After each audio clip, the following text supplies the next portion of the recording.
स्वागत है आप सब लोगों का एक बार फिर से आपके अपने YouTube चैनल पे। आज मैं लेकर आया हूँ आप लोगों के सामने नदियों का मायका।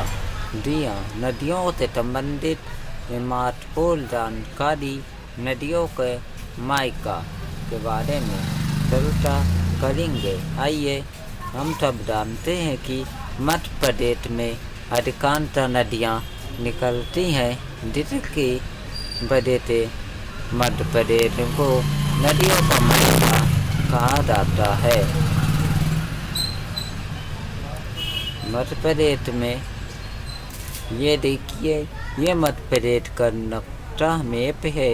इसमें ये मध्य प्रदेश की जाने वाली नदियाँ, ये नर्मदा नदी है जो कि अमरकंटक से होते हुए सतपुड़ा मेकल से अमरकंटक से निकलती है। ये मध्य उत्पठार है जहाँ से चंबल नदी, सिंध नदी, पार्वती, सिंध, त्रिपुरा, उज्जैन नगर त्रिपुरा नदी के किनारे पे स्थित है। तो आइए देखते हैं इन नदियों के लिए।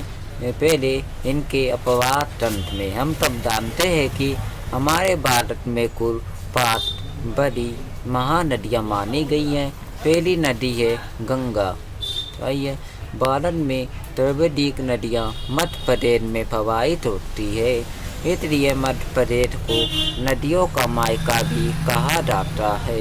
मध्य प्रदेश में प्रवाहित होने वाली नदियाँ प्रायद्वीपीय नदियाँ हैं। मध्य प्रदेश में विंध्याचल पर्वत को भारत का सबसे बड़ा जल विवादक माना जाता है। मध्य प्रदेश में बहने वाली नदियों में पूर्व की ओर जो है एकमात्र नदी सोन नदी बहती है। आपसे प्रश्न पूछा जाएगा, मध्य प्रदेश में पूर्व की ओर बहने वाली कौन सी नदी है? चारों ऑप्शन लेंगे, उसमें से एक सोन नदी का भी ऑप्शन रहेगा। न्योन नदी मध्य प्रदेश की पूर्व दिशा की ओर की नदी है, जबकि उत्तर प्रदेश के उत्तर की ओर बहने वाली में आप देखिए चंबल, पूर्णो, सिंध, पार्वती, बेतवा, परवान और नर्मदा नदी उत्तर की ओर भी बहती है। इसके बाद दक्षिण की ओर अब आइए, ये सतपुड़ा मेकल तेली होता है। इसके बाद इसके नीचे तरफ जो है वो दक्षिण की ओर कहलाता है। दक्षिण से अगर पूछ दिया जाए कि सबसे दक्षिण में स्थित कौन है, तो सबसे पूर्वी दिरा चिंगरोरी, पश्चिम दिरा हरिराजपुर को माना जाता है और उत्तरी दिरा मुरैना को माना जाता है।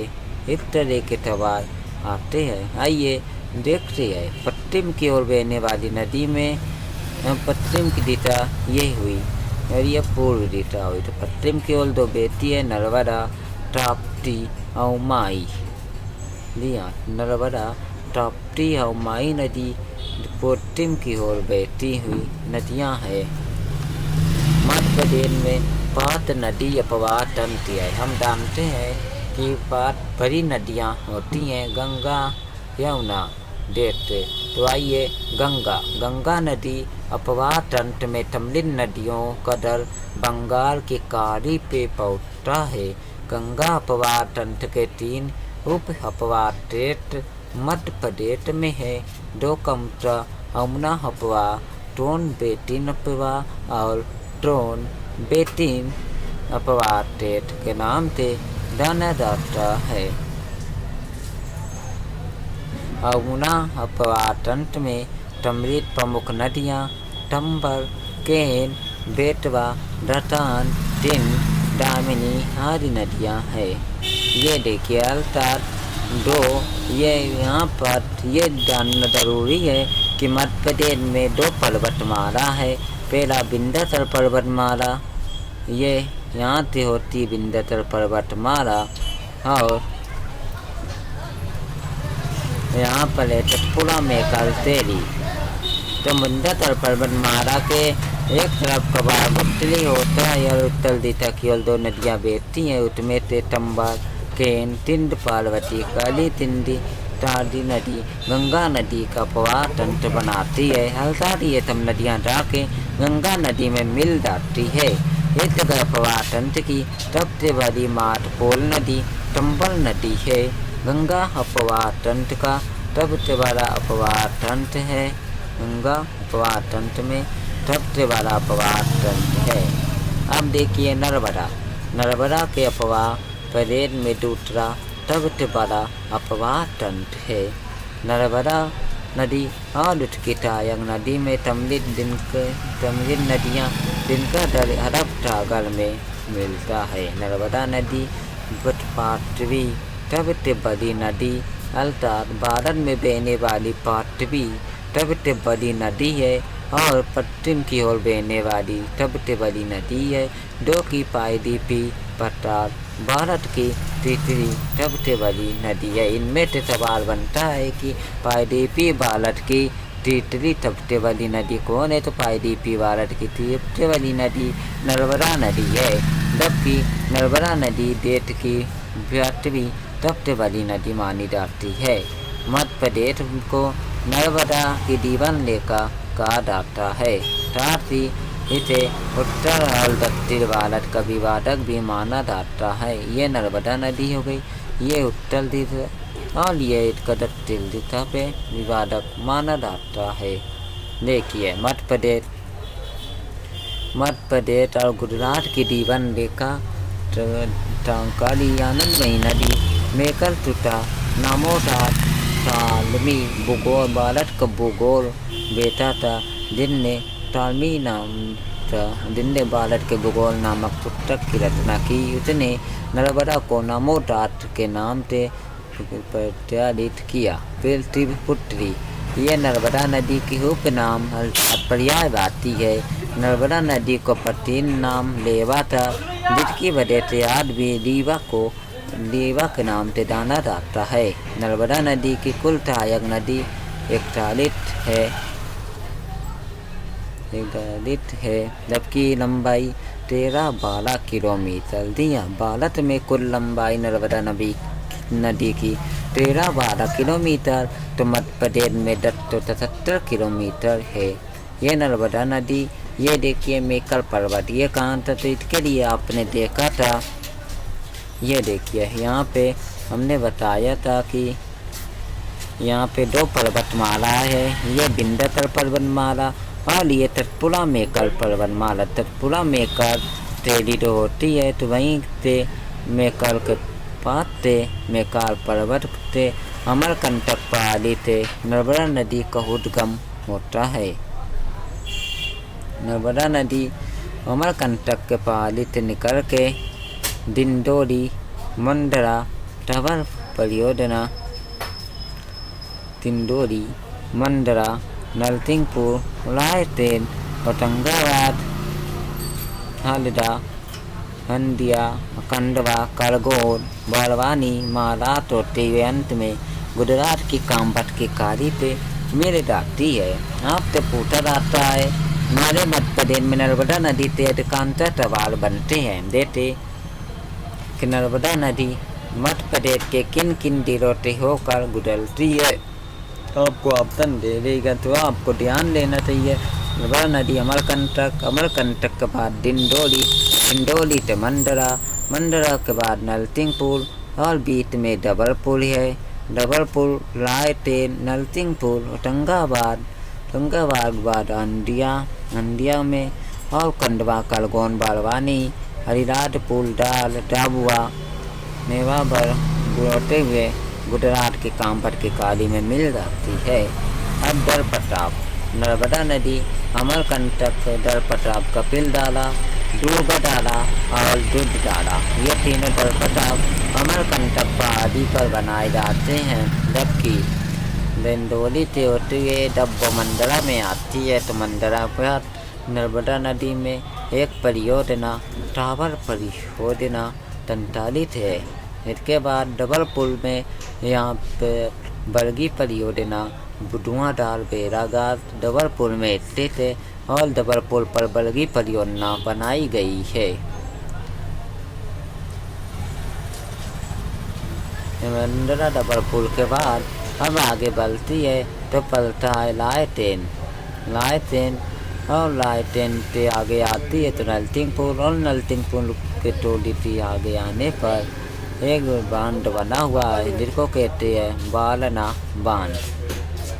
बांध नलटिंग पुल के आगे है। इसके बाद आती हुई होशंगाबाद के पास त्रिहोल कोलर बांध। यहाँ 2 बांध, एक नलटिंग पुल के पास है बालना बांध और एक होशंगाबाद के पास है त्रिहोल कोलर बांध। इसके बाद हल्दा बांध बना हुआ है। इसमें ये देखिए नलटिंग पुल के पास अर्जुन कुंड, भीम कुंड और टटदारा 3 कुंड का निर्माण वो करती है। अर्जुन, भीम कुंड और टटदारा कुंड का निर्माण महाभारत है, अर्थात इसका संबंध महाभारत काल से है। अब देखिए खंडवा आते हुए हल्दा से होते हुए खंडवा, तो खंडवा और हल्दा के बीच में ओमकलेश्वर परियोजना बनी गई है। ये ओमकलेश्वर परियोजना जो कि खंडवा के पहले स्थित है तथा खंडवा के मंदाता पर्वत पर दल प्रताप टुकड़ा बांध और इंदिरा सागर बांध सबसे बड़ा बांध माना जाता है, जो कि नर्मदा नदी पर खंडवा पर स्थित है। नर्मदा नदी के खंडवा पर स्थित इंदिरा सागर बांध है। इसके बाद नेमावर के बाद करगोन में देवरा बांध, तटक बांध और महेश्वर बांध तहत ताला दल प्रताप के नाम से जाना जाता है, वो महेश्वर बांध बंधा हुआ है। इस प्रकार आइए देखिए नर्मदा के बाद करगोन, खंडवा और करगोन, जिनमें से खंडवा में इंदिरा सागर बांध तो करगोन में महेश्वर बांध तहत दादा दल प्रताप बांध है। अगर खंडवा पे मंदाता दल प्रताप है तो टुकड़ा बांध है, तो करगोन में तटक बांध और देवरा बांध स्थित है। बालवानी के बाद डाबुआ पे आजाद की जन्म स्थिति मानी गई है, वहाँ पे 2 वर्ष परियोजना है। और इसके बाद अंत में महाराष्ट्र गुजरात के पास सरदार सरोवर परियोजना संचालित की गई है। इसके बाद अंत में कामवत के काली में जाके ये नदी मिल जाती है। इस प्रकार हमने देखा कि नर्मदा नदी के कितने सवाल आते हैं। नर्मदा नदी के बारे में एक डिटेल रूप से मैं वीडियो आपको आगे प्रदर्शित करूँगा। अभी ये तमाम जानकारी है जो कि होनी चाहिए। अब देखिए ताप्ती, नर्मदा, फिर गंगा, दूसरा नर्मदा, अब उसके बाद आ गया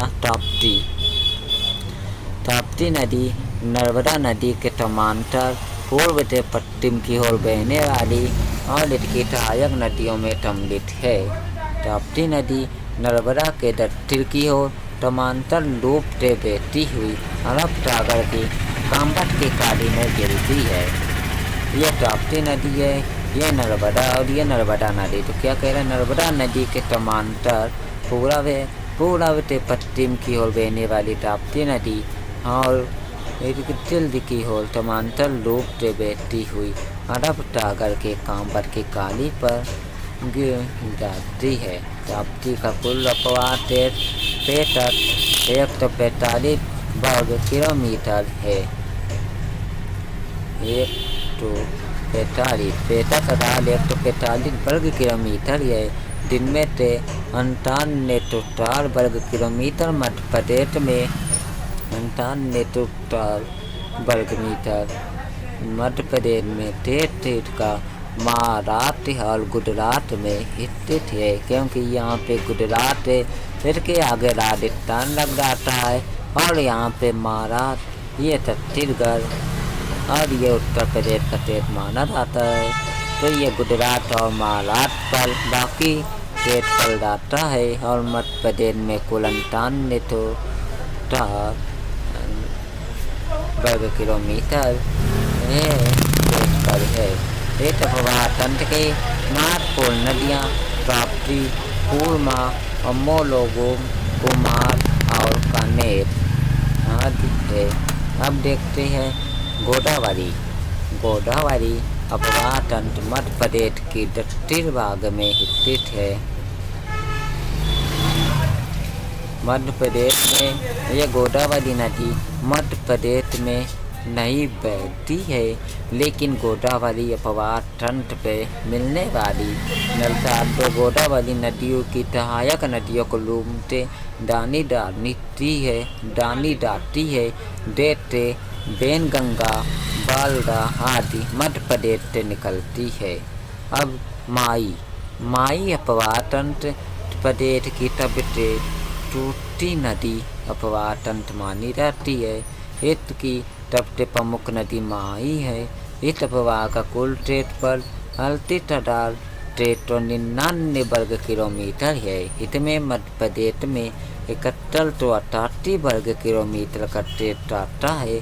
माई पायदीपी भारत की उन 3 नदियों में से एक है जो पश्चिम की ओर बहती है। अर्थात माई पायदीपी भारत के भारत में वो 3 नदी जो कि पश्चिम की ओर बहती हुई नदी आती है। और उसकी ओर बहने वाली नदी तो हमने पिछले वीडियो में चर्चा की थी कि पूरब की ओर टोन नदी बहती है, जबकि पश्चिम की ओर माही नदी, नर्मदा नदी, एक और चंबल नदी आती है। अब आइए देखिए मध्य प्रदेश के अपवाह तंत्र की जानकारी आपने देखी। हमने समझा कि मध्य प्रदेश में कितनी प्रकार की नदियाँ है तथा नदियों का मायका बोला जाता है, तो क्या कारण है। अब इसके बारे में हम विस्तार से चर्चा अपनी आगे की वीडियो पे करेंगे और उम्मीद करते हैं आपको ये वीडियो पसंद आएंगी तथा आप लोग लाइक सब्सक्राइब करेंगे और अपने मित्रों को शेयर करके उन्हें भी प्रतियोगी परीक्षाओं में सफलता के लिए प्रेरित करेंगे। धन्यवाद।